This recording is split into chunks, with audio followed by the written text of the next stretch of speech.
وقت کی قلت ہونے کی وجہ سے میں اور چیزیں صلاح کا ذکر کرتا ہوں کہ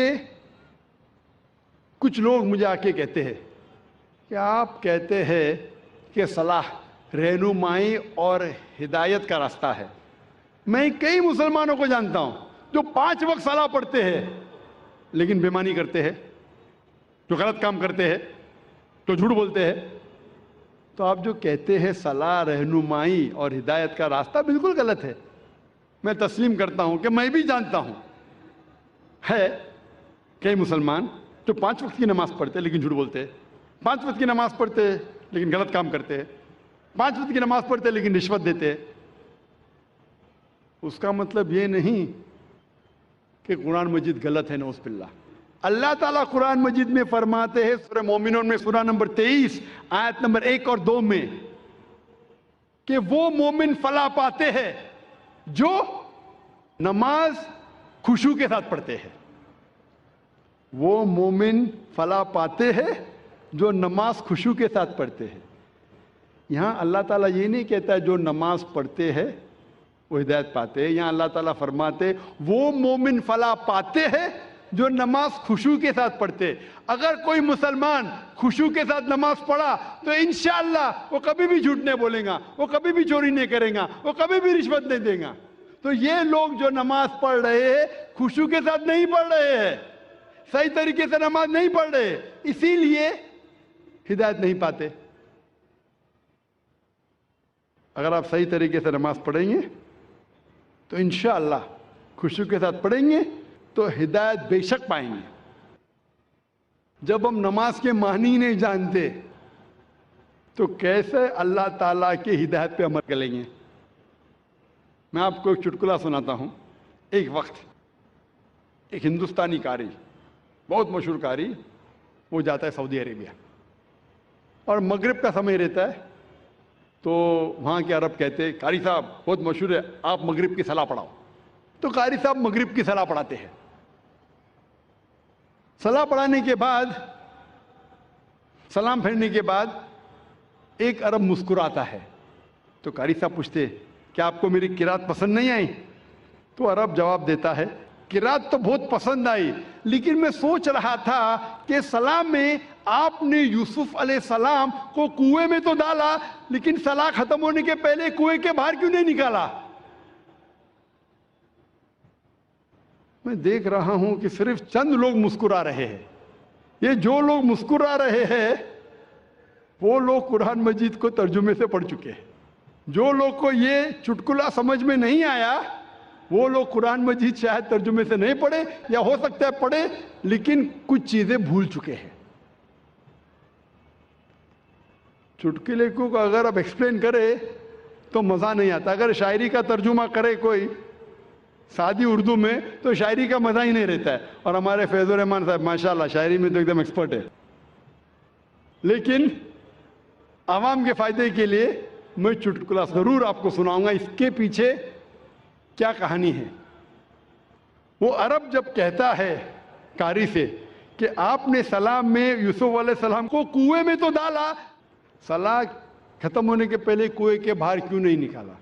کیونکہ ہم جانتے ہیں قرآن مجید میں سورہ یوسف اور کئی واقعے ہیں جہاں اللہ تعالیٰ فرماتے یوسف علیہ السلام کو ان کے بھائیوں نے انہیں دھوکہ دیا تھا. بھائی یوسف علیہ السلام کو لے جاتے اور کنویں میں ڈالتے ہیں اور جا کے اپنے والد سے کہتے ہیں کہ وہ مر گیا. اس درمیان ایک کارواں آتا ہے اور دیکھتا ہے کہ یوسف علیہ السلام کنویں میں کھائی میں گرے ہوئے ہیں اور وہ کارواں یوسف علیہ السلام کو باہر نکالتا ہے. اللہ تعالیٰ جیسا شاعری میں بولوں گا میں فانوس کی طرح حفاظت، اس لیے میں شاعری میں زیادہ مانتا نہیں ہوں، لیکن میری اہلیہ کہتی ہے کہ آپ اردو تقریر کریں تو شاعری کہو، تو کوشش کرتا ہوں میں ٹوٹی پھوٹی اردو میں شاعری کہوں. فانوس بن کے حفاظت جس کی ہوا کرے، فانوس بن کے حفاظت جس کی ہوا کرے، وہ شمع کیا بجھے جسے روشن خدا کرے. لیکن جو لچک قرآن کے آیتوں میں ہے، ساری شاعر کو آپ اکٹھا کریں گے، جتنے شاعر کی آپ عزت کرتے ہیں، تعریف کرتے، سارے شاعر کو اکٹھا کریں گے، ایک قرآن کی آیت پیدا نہیں کر سکیں گے۔ یہ اللہ تعالیٰ کا چیلنج ہے۔ سورہ بقرہ میں سورہ نمبر 2 آیت نمبر 23 اور 24 میں، میں شیخ فیض الرحمان کے خلاف نہیں ہوں اور ان سے معذرت چاہتا ہوں، وہ کوآرڈینیٹر ہے۔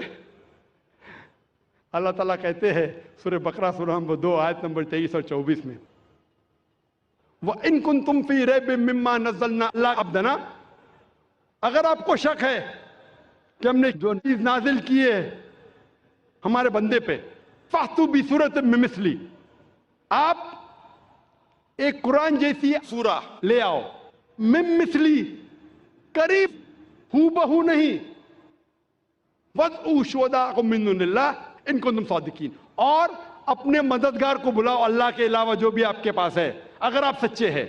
فَإِن لَمْ تَفْعَلُوا، اور اگر آپ نہیں کر پائیں گے، فَإِن لَمْ تَفْعَلُوا وَلَن تَفْعَلُوا، اور آپ بے شک نہیں کر پائیں گے، فَاتَّقُوا النَّارَ الَّتِي وَقُودُهَا النَّاسُ وَالْحِجَارَةُ أُعِدَّتْ لِلْكَافِرِينَ، تو آپ تیار ہو اس آگ کے لیے جس کا ایندھن آدمی اور پتھر ہے۔ تو جو عربی زبان کا میں ماہر تو نہیں، جانتا تو نہیں ہوں، لیکن عربی زبان جو قرآن میں جو ہے، سارے شاعر کو آپ اکٹھا کریں گے، قرآن کی ایک آیت کے قریب نہیں آ سکیں گے، ہو بہو تو چھوڑیے۔ لیکن پھر بھی کیونکہ میں اردو زبان میں تقریر کر رہا ہوں تو کوشش کرتا ہوں ٹوٹی پھوٹی زبان میں، اور ماشاءاللہ میری اہلیہ میری مدد کرتی ہے۔ پہلے پہلے وہ پیپر لیتی تھی، 51 52 60 غلطیاں، 61 62 100 سینچری ہو گئی۔ ابھی ماشاءاللہ تعداد کم ہوتے جا رہی ہے غلطیوں کی۔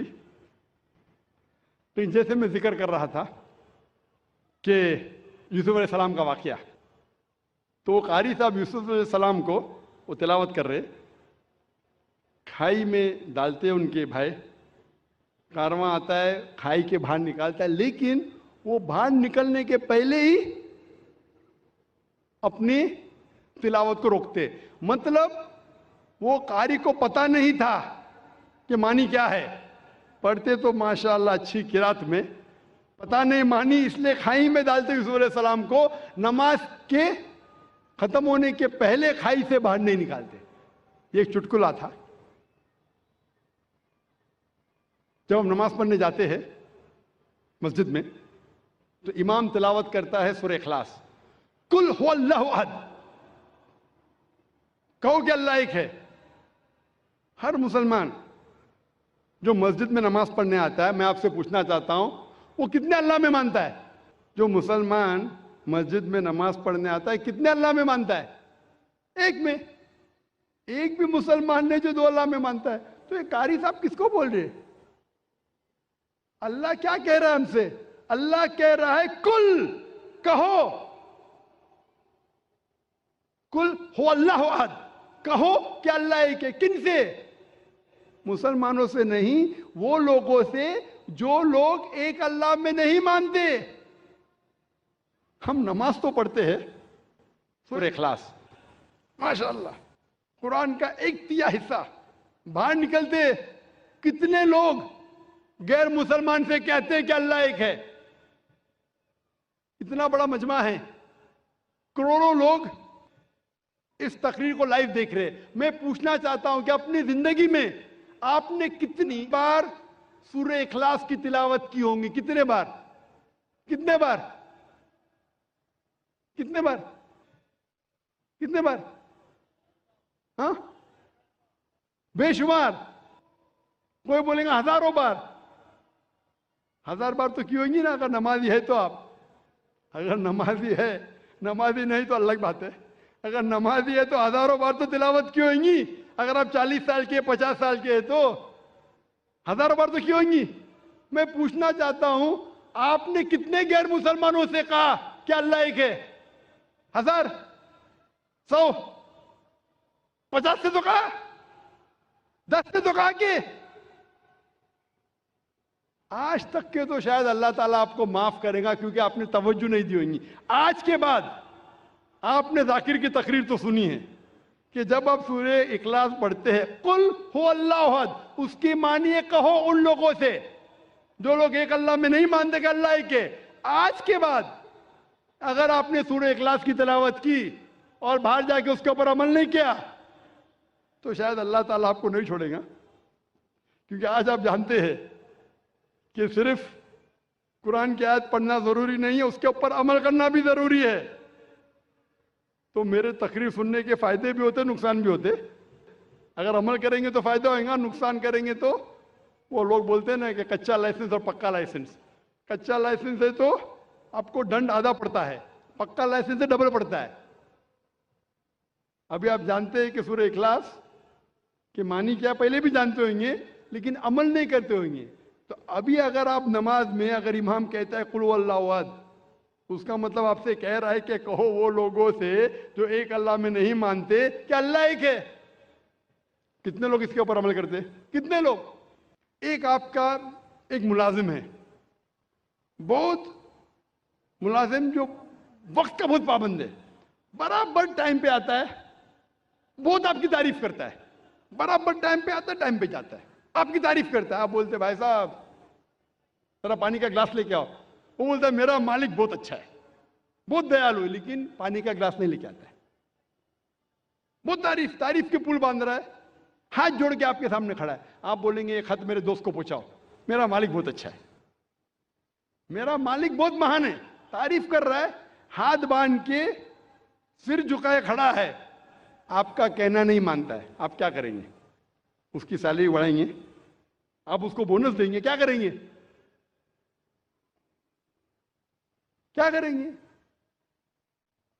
اسی طریقے سے افسوس کی بات ہے، اکثر ہم کہتے ہیں کہ اللہ سے محبت کرتے ہیں، کہتے ہیں تعریف کرتے، اللہ اکبر، تعریف تو بہت کرتے ہیں، لیکن کیا اللہ کا کہنا مانتے؟ عبادت کا مطلب بندگی.